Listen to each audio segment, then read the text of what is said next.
middle of the fourth chapter of the Shmone Prakim, the 8th chapter introduction that the Rambam wrote for Pirkei Avos, the so-called Ethics of the Fathers. Now, this is a long chapter about the way in which you cure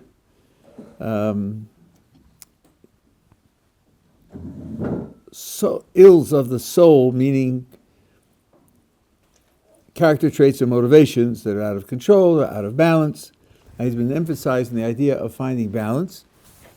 And now he extends his discussion to the idea of balance as a goal in life, as opposed to those who preach an unbalanced life, and in particular, as opposed to those who preach an unbalanced life in the name of godliness and piety and dedication to the powers above, and want to make into it a positive religion.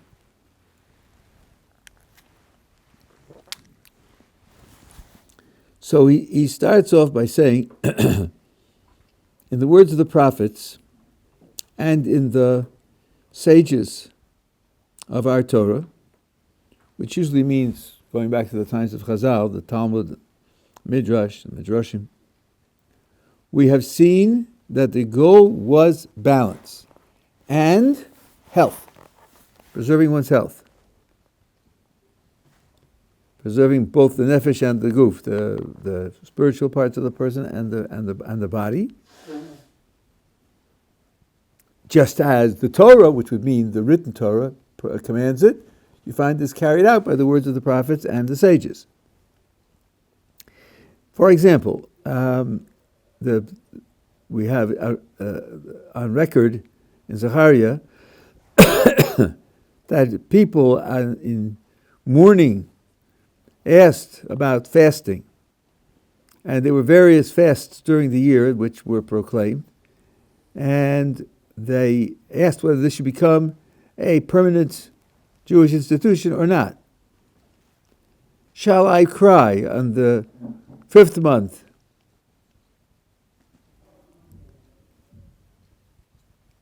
That which I have been doing for the failures of that month, that I've been doing for many years. And he said to them, you've already been doing it 70 years. Did I tell you that you have to fast?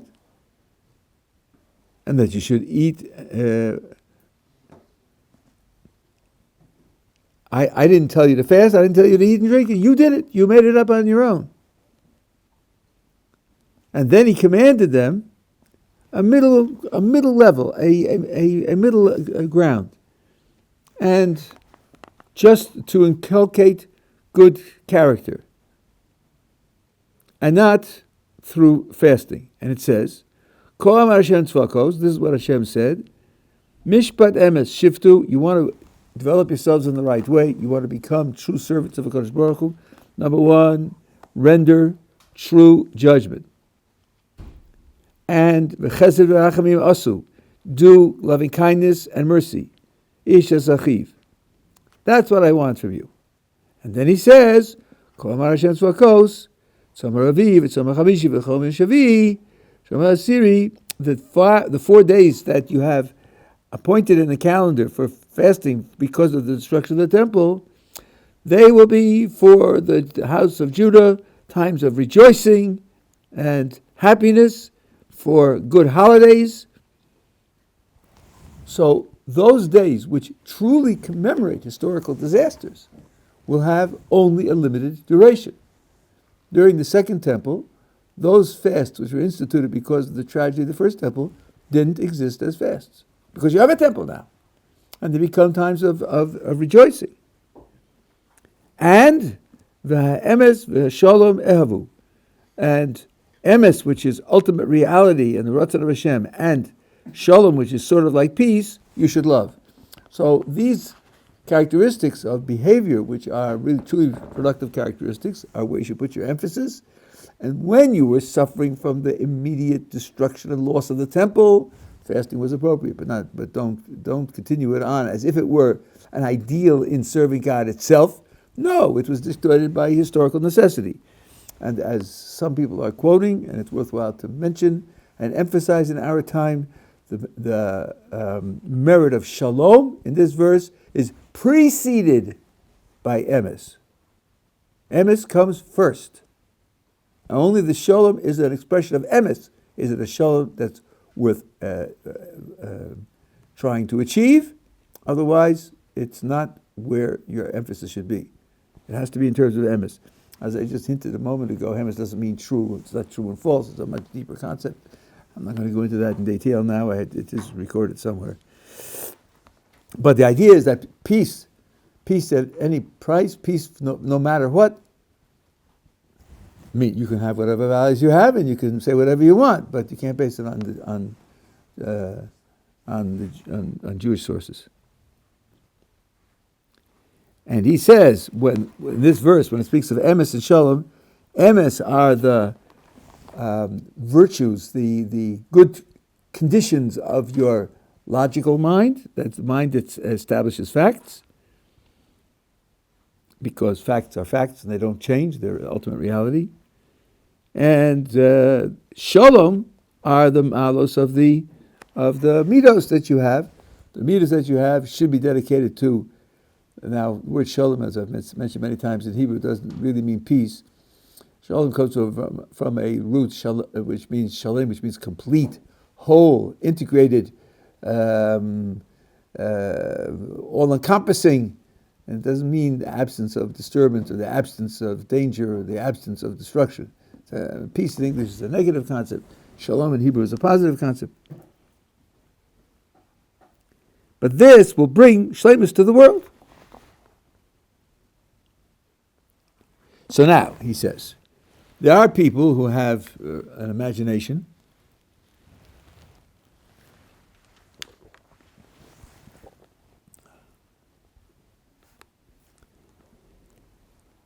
He mentions them as members of other nations and also some of ours, that when we say to do things that are extreme, live in caves and on mountaintops and don't interact with society and don't raise families and so forth and so on, you have to understand, Rabbi, we don't really mean it as an end to itself. You're right. Normal living is definitely, but you have to be careful, and you have to guard yourself against excess, and you have to train yourself to be immune from the temptations of success. And what we're really doing is just training ourselves in these ways and protecting ourselves in these ways. If they don't do these things like fasting themselves and rolling in the baking sand or in the mountains, rolling in the snow and all the rest of that, then we're going to fail in preserving our spirituality altogether. After all, didn't you, Maimonides, say that you don't go to the exact middle? Because you said of the two extremes, there's not an equal attraction to the normal person. The psychology is not equally balanced between the two extremes. So with respect to spending money, it's much more common to find someone who can't spend than someone who gives away everything. And then you said, protect yourself from the possibility of falling into the trap of not spending. You should push yourself a little bit over to the side of spending more than you would in the middle, so as to protect yourself from that. So that's all we're doing. We're just protecting ourselves we're moving a little way from the middle to protect ourselves by fasting every day of the week. And some of them are 24-hour fasts. That's what you're doing, to move a little bit away from the center, right? Just to protect yourself from being pulled too much to the other side. Be serious.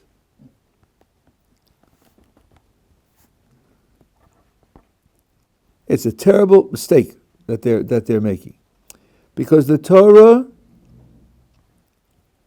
didn't forbid the things that forbade, and it didn't command the things that it commanded, other than for this reason. The Torah already took this into account. The Torah already set up a regimen with the off-centeredness taken into account. You don't have to add to what the Torah said.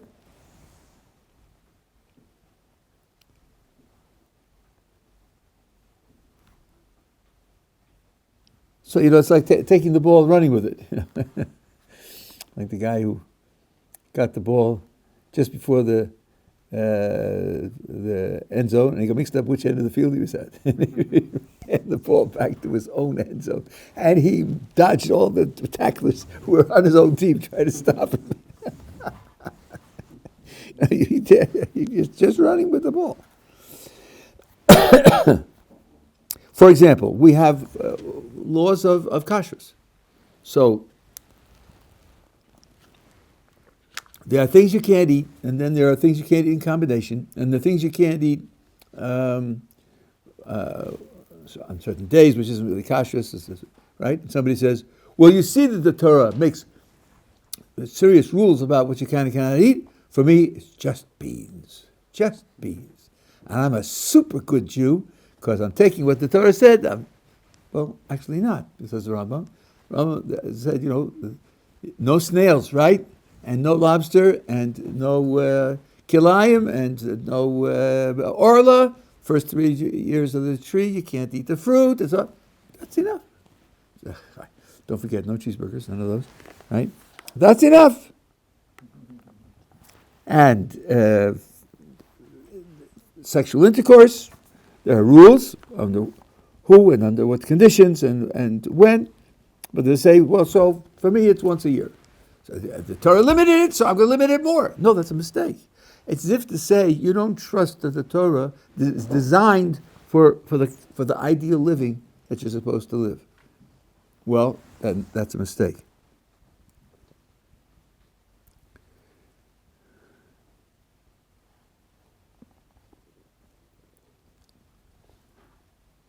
And then there are the mitzvahs that the Torah prescribed, and there are the mitzvahs that the sages prescribed, and they understood the spirit of the Torah and its goals, and they understood that different times need different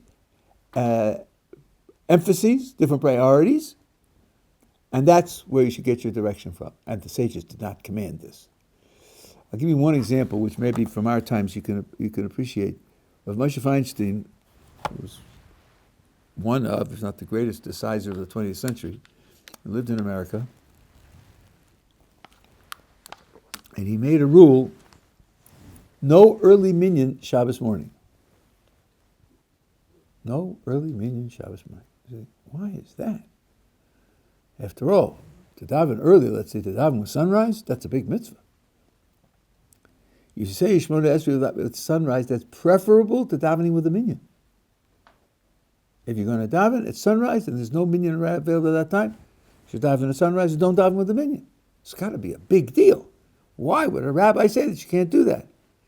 Here's the answer. Because in the 20s, 30s, 40s, into the 50s, Shabbos was a gigantic problem. Most of the workforce worked 6 days a week.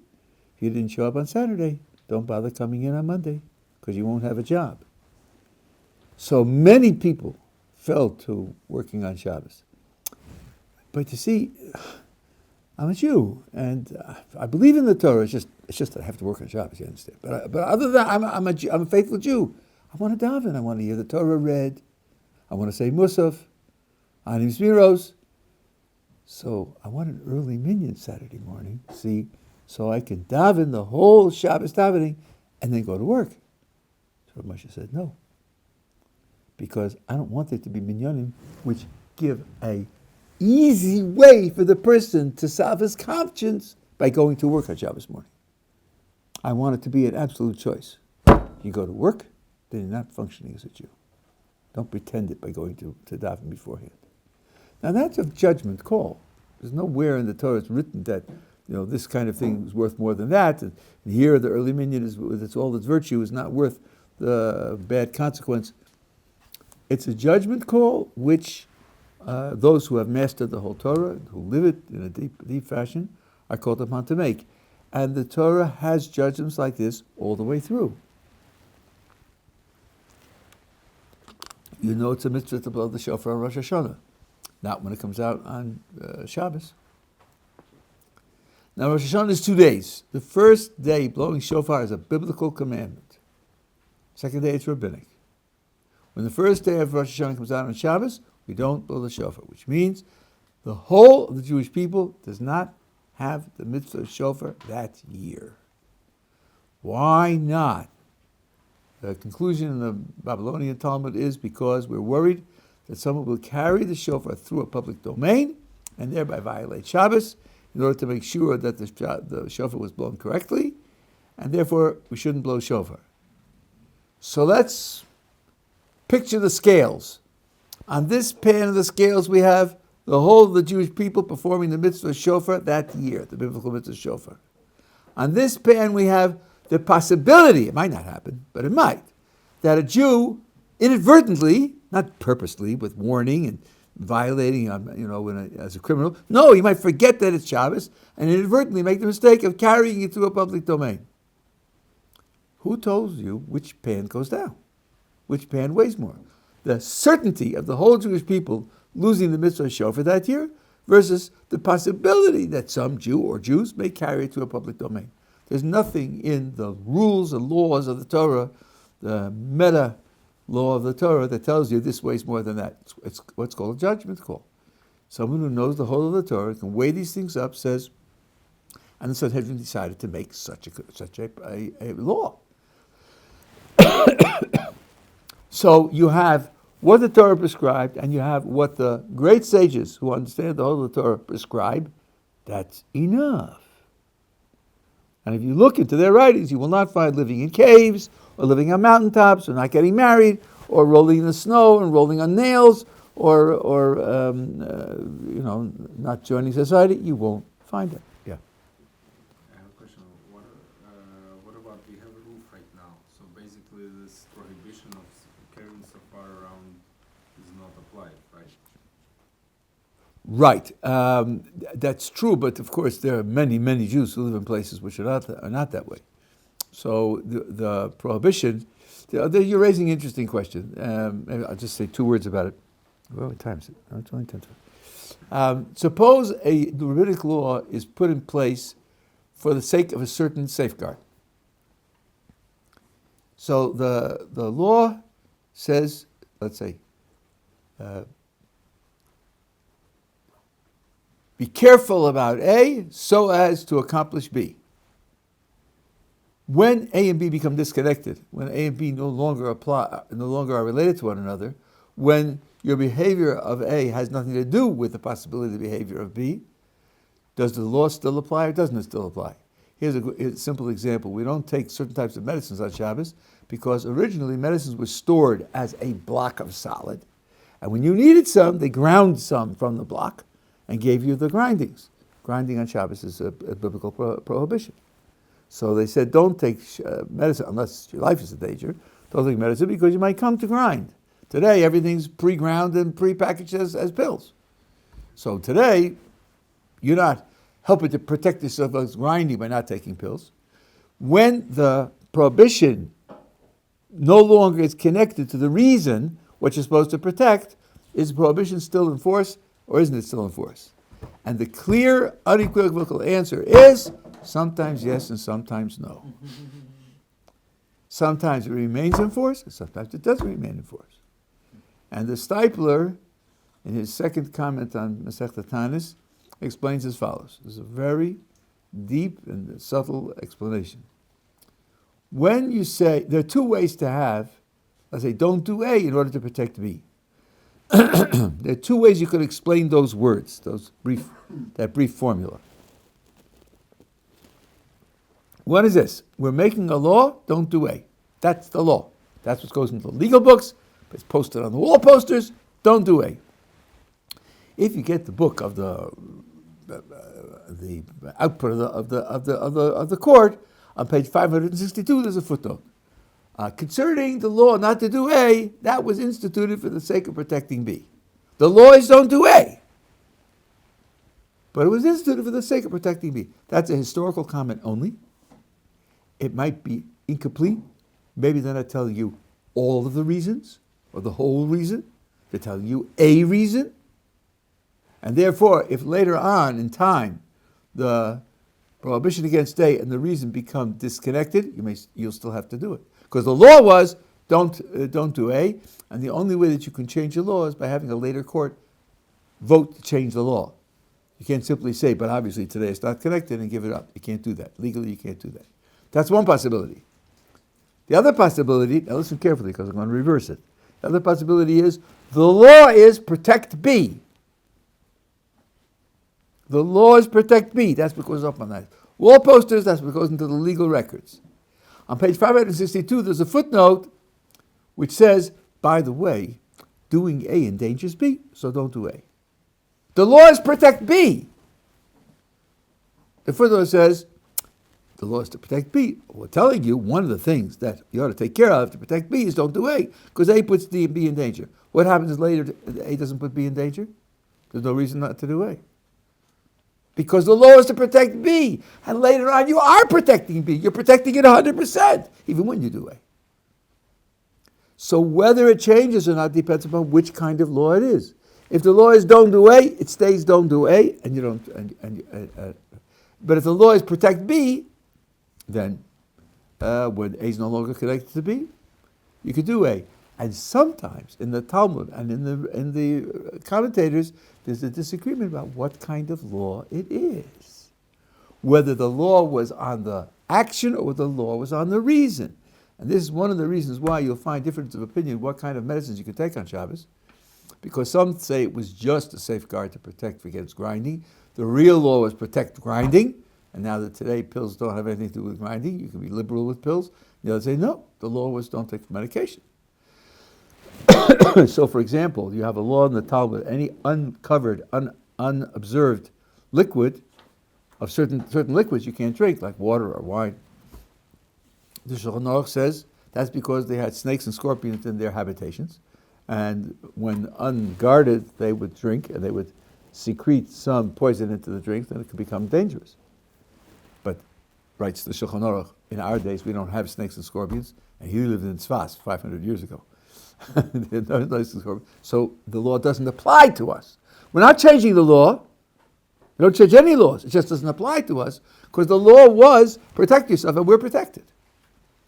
So it depends upon which kind of law it is, whether the change in conditions causes for a change in practice. Right? Neither way you're changing the law, but whether the practice changes or doesn't change. That's a very, very important legal principle. We're clear now? Okay, yeah. I just want to ask two questions. Just with the first point here, so can you do A without needing any type of court supervision in that second example?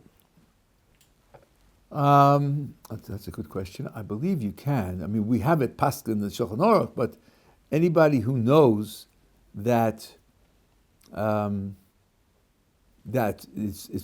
no longer related to one another, I suppose a judgment has to be made that doing A is no longer related to B. That's a good question. Do we have the authority to make that observation on our own? You see, okay, I'll do just a tiny bit more background. You see, legislatures in normal organized societies, the only thing that can reverse a law passed by a legislature is the legislature reversing the law. So, even if the conditions change, my example used to be like this. There was a war here in 1973, and the Arabs set up an oil boycott. I remember lining up to buy gas, Sundays, Tuesdays, and Thursdays if your last name begins with if you have a license plate has an odd number at the end, and the other days for an even number, and you could only buy a certain amount of gas. So they set up this rationing because there was no, and it was a law. Gas rationing was a law. Now let's imagine that the Arabs start reproducing oil in June, and it hits the refineries in July, and by August there's plenty of oil at the pump. Can a person say, "Oh, I have two license plates"? I use the one that's relevant for the right day, because there's no reason for it anymore. Well, and when he's caught, can he say to the policeman or to the judge, "But clearly the law doesn't apply because it was only for that purpose"? The answer will be, the legal system works that when the legislature passes a law, then you can't act against it until they reverse it. And by the way, one of the things that was enacted, this was the 70s, was a 55 mile an hour nationwide speed limit. Because the efficiency of the car using the gas is high at that speed. At higher, the efficiency goes down. When the boycott was reversed and there was plenty of gas, they didn't change that for 20 years because it also prevented accidents. Now, you wouldn't have known that until you tried it out. So now, this justification, this value served by the law lapsed. But the legislature can say, but we have new information, that this law happens to serve purposes that you didn't think of. And then we decided not to change it. So the general rule is that when a legislature passes a law, to reverse it, you've got to have a new decision of the. So I'm going to take back what I said before.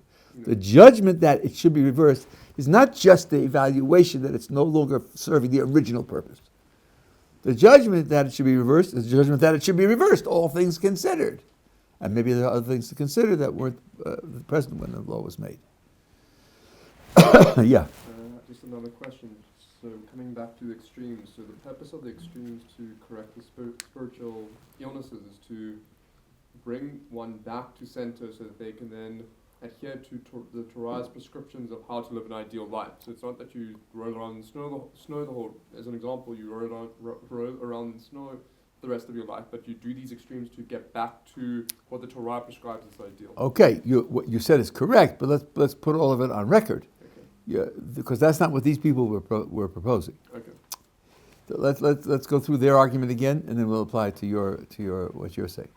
Yes, the Rambam said two things. He said, if a person is hooked on one extreme, if that's where we're starting from, he's sick because he's hooked on one extreme, then the first step in his therapy is to move him to the other extreme. That is to say, he should engage in actions that are characteristic of the other extreme, so as to break his connection, his dependence on the first extreme. And those actions are bad. Those actions are bad because they are expressive of the other extreme. But once you've broken his connection to the one extreme, then you can work on moving him to the middle. That's point 2. And point 3 is, the Rambam says, not always, perhaps even often, we don't content ourselves with being exactly in the middle, because the two extremes aren't equally attractive to a person. He's not equally in danger of overdoing both extremes. One extreme is more naturally attractive than the other, and therefore, to protect him against that natural attraction, we would put him a little bit further from the middle, away from that extreme, so to protect him from that attraction, so he'll be more stable off the middle than he would be if he were really on the middle. These people are appealing to the last step and saying that's why we live in caves. Okay. Yes. Yes. They aren't correcting being attached. Yes. They're protecting it from becoming attached. Yes. That's the last stage of the Rambam, where he says, no, to protect yourself from becoming attached, it's enough to be a little bit off center, Yes. not to be extreme. So these patients, so to speak, get into the mindset that they could see the correction of their previous bad behavior. Now they get caught up in the other bad behavior because they see the correction as opposed to now trying to. Again, we're not talking about people who were ever attracted, who were ever attached to the extreme. Okay. They're talking about bringing up children this way.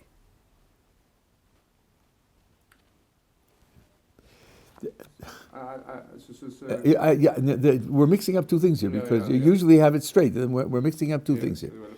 Again, the Rambam starts with the 1% of people who are really seriously sick, not the 99% of people. They're prescribing for 99%, for everybody. This is what everybody should do, right? Rambam says if you're really sick and you're at this extreme, do the actions of the other extreme so you break the sickness. Yes. Now, when you're not attached to an extreme, be a little bit off-center. Yeah, okay. And they say, a little bit off-center means 90% off-center. That's what we mean. Yeah. We have to live in the caves and be right? Yeah. And that's not right. That was only for the sake of breaking the... Yeah. Right. Yeah. They take it as a general life strategy. Yes. That's a mistake. Yes. Yeah. Another question? Yeah. So would you say that is one of the motivations within Ohr Somayach to provide another extreme environment for Baalei Tshuva, coming from a lifestyle of secularity to extreme exposure to Judaism, so that outside yeshiva we can find a balance for ourselves within the work and spiritual life? Absolutely not.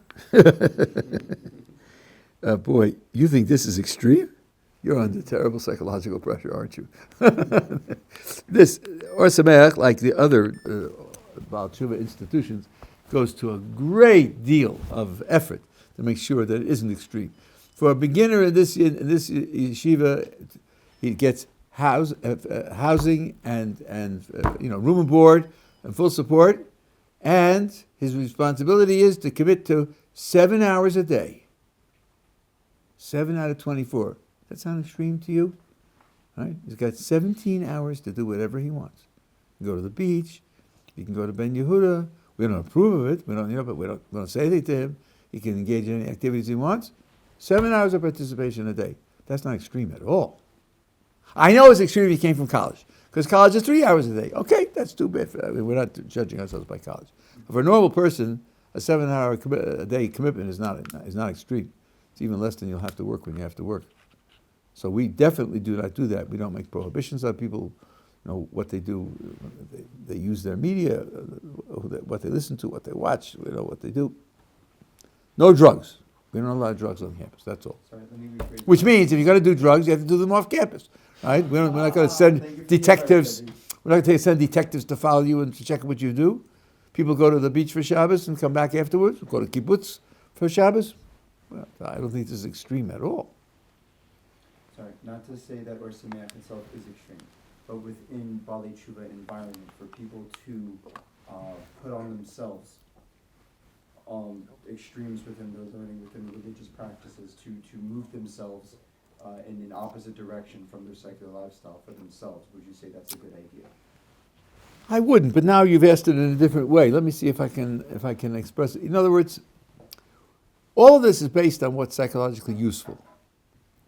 And for vast majority of people, if you confront them with a rapid and extreme contrast to their normal lifestyle, first of all, it frightens many people, rightfully so. And second of all, many people can't take the strain, and they're broken by it. We don't find that to be a healthy course of development.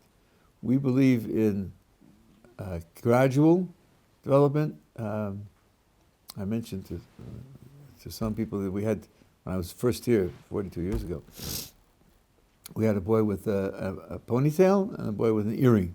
You can read about that in history. That was the newest thing, to wear an earring to identify with various types of social movements.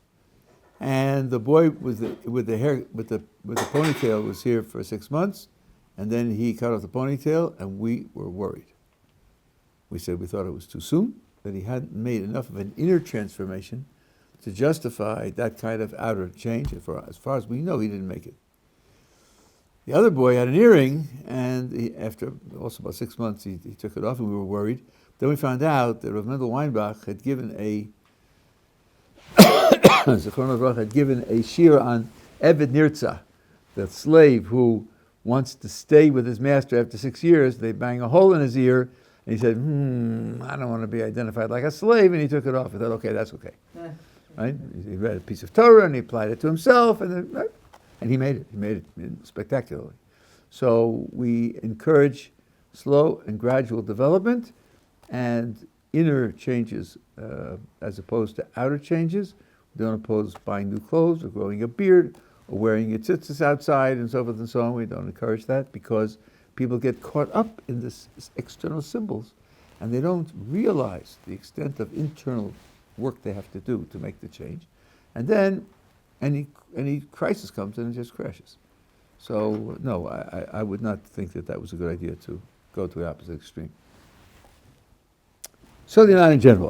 There are exceptions to any rule, I think, in psychology especially. But no, I would not think that was a good idea. Okay, now okay,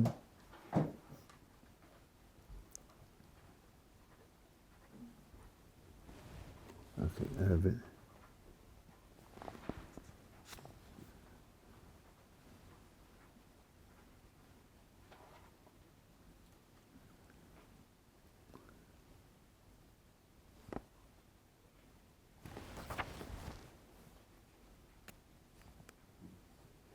He says, you take, for example, all the things that we have for charity, the many different charitable gifts that we are required to give. They push the person in the direction of generosity, so that he shouldn't fall into the trap of miserliness. As we said, it's much easier to hold on to than to give away. But to give everything away, or to give 50% away, and so forth and so on, the Torah didn't command it, and the rabbis didn't command it. If you look at the vast majority of the commandments, you'll see that they strike a balance between, and here's a different type of balance, between the middle and where you're distancing yourself somewhat to a certain extent from the more attractive extreme, but that's all. And the Torah and the mitzvahs do that, and therefore you don't have to, and you certainly don't have to become extreme. And there were sects of Arabs who practiced this, and that's why he's writing about it. Kuzi wrote about it. Others wrote about it as a terrible trap. And the example that he brings from the Gemara is a famous example. A Nazir, a Nazirite, is a person who takes a vow which causes him certain deprivations. One is any products of the grapevine he doesn't have, and he also can't come in contact with the dead.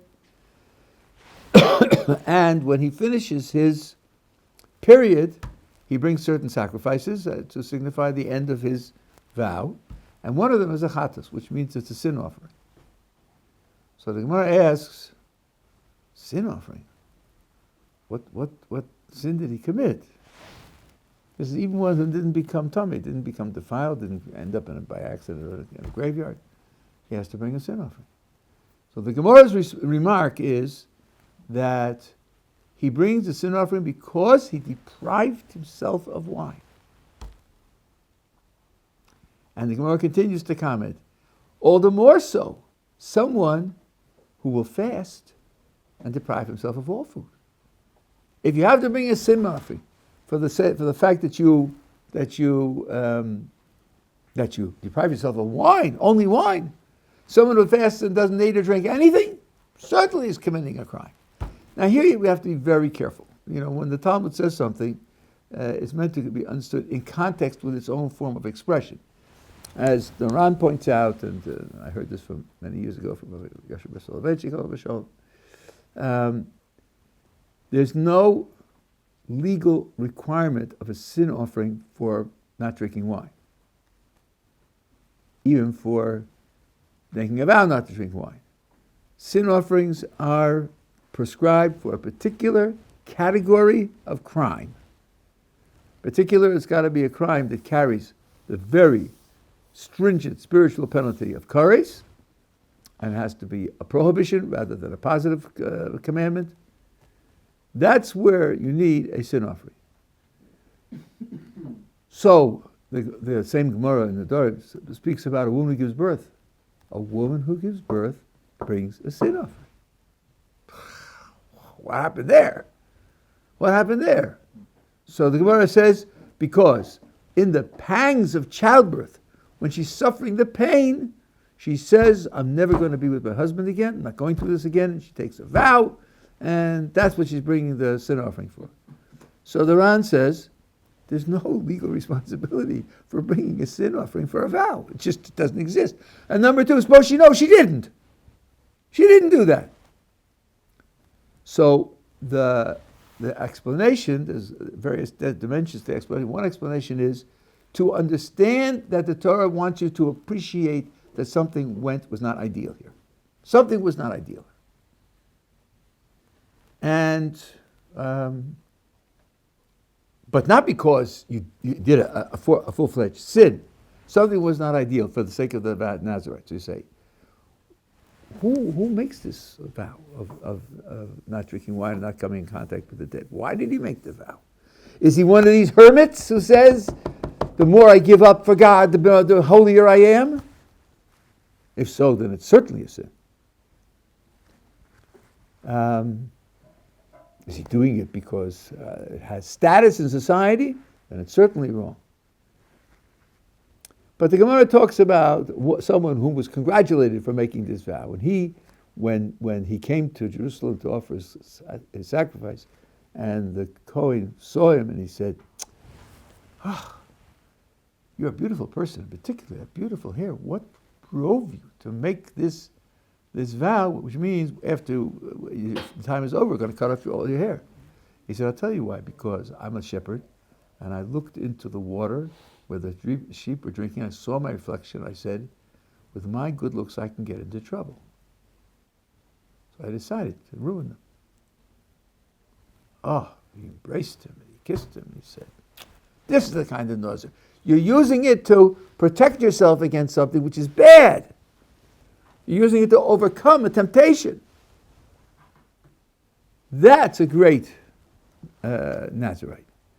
I know someone, this went back about 40 years ago, someone who, a frum person, wasn't like us or Baalei Tshuva, and he had a problem with smoking. And he took a vow not to smoke.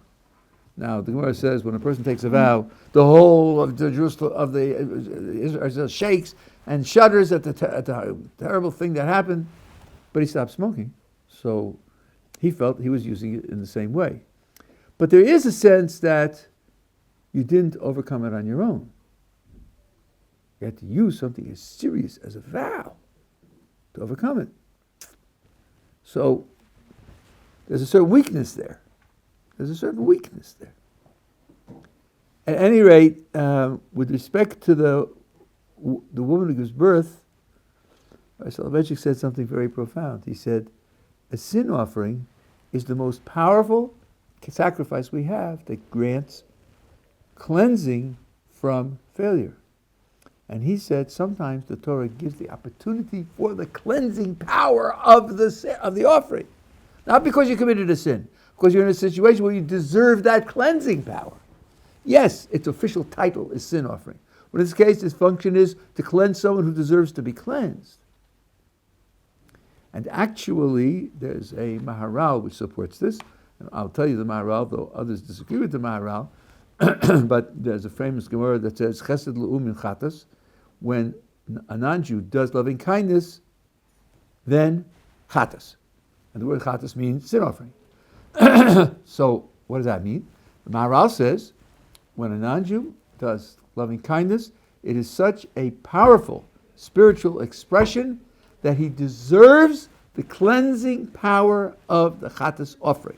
Not that he should bring a chatas offering, because that's not prescribed for doing loving kindness. But the idea of the chatas being relevant because of its cleansing power is something which is such a general idea. So there is a weakness in someone who takes a vow to abstain from wine. Now the Shulchan Aruch codifies this with the words Mi he machotim le'shei batanis. Who are those who sin by fasting? And there he makes a very, I would say, practical observation. How is your service of God on the day that you're fasting? Can you concentrate on your Torah study? Or are you going to be weak and mixed up? Are you going to be able to study, or are you going to have to rest? What about your davening? When you're praying, are you going to be focused? What about your interactions with other people? When it gets to be 5 o'clock in the afternoon, you haven't eaten or drunk all day, will you have the same patience and the same dedication to other people, or are you going to excuse yourself because you're fasting and you're tired and you're irritable and so forth and so on? These are people who falsely think that if I deprive myself in God's name, then I'm very holy, and sacrifice what's much more important is the quality of the interactions with other people and the learning and the davening, which are much more important. So this idea of using these, what are called in Hebrew, sigufim, what the anthropologists call self-flagellation, where you beat yourself up. And they associate it with trying to avoid divine punishment. They think Yom Kippur is that. It's just nuts, like much of what other things that they write. Because if you ever experience Yom Kippur and you're a normal, healthy person, you're not starving the whole day and saying, I'm suffering for God. That's not what's going on. Yom Kippur isn't like that, sorry. Okay, questions before we... And you answered my question. I answered the question, yeah. Okay, so this is the Rambam's idea, that it's not only his, others agree as well, that the Torah prescribes a middle path. Saadia Gaon wrote a sefer called Emunos V'Deos, which is, I think, I don't know, beliefs and knowledge, or belief, I forget how they translate it. He wrote it in Arabic, so. And it's very deep philosophical work. He talks about free will and responsibility for mitzvahs and everything else, and the nature of God. The 10th section is a section of how to serve God. And it's all about the middle level. And the middle level in various aspects of life. And one of them is the middle level in serving God. So you read that and you think, hey, wait a minute. Isn't this the one where you should, go over the top? Why should you put any limits on serving God? And he, again, writes about these people who go off and live in caves and on mountaintops and says, that's not what God wants. And here, I think, is the bottom line. Here's the bottom line. The bottom line is not to go over the top in serving God, but to find out what God wants. Sometimes I'm challenged. People say, I can't believe that there are laws of kashrus. God cares how I extract energy from the environment. He wants wheat and not snails. I mean, it's all calories. There's protein and so forth and so on. I can't imagine that the creator of the universe cares how I achieve nourishment. And I usually answer by saying, you said exactly the right thing. You can't imagine it. Okay? What conclusion do you draw from that? I think the conclusion you should draw is, maybe I have a weak imagination. Why am I imagining what the creator of the universe wants? He's created, according to the latest estimate, 10 to the 22 stars. Am I going to figure him out? Probably not. So why don't I just try to find out what he said? And then if I understand it, good. If I don't understand it, also good. I'm certainly not going to use my intuition to put limits on what the creator says. So that's the same thing here also. Surely if I go over the top, no surelys. Find out what he said. Yeah. What sefer is this? The one I just quoted? Yeah. It's called, how's it translated in English? I don't know. Emunos V'Deos. Beliefs and knowledge, or beliefs and character. I don't know how it's translated in English. But it's written by Rav Saadia Gaon. Yeah. And it is translated into English. It's one of the early Svarim that deals with philosophical topics. And he was, in his day, he was one of the greatest, maybe if not the greatest authority, Jewish authority. And we've lost a lot of his Svarim, which is a tragedy. Thank you, Rabbi. Yeah.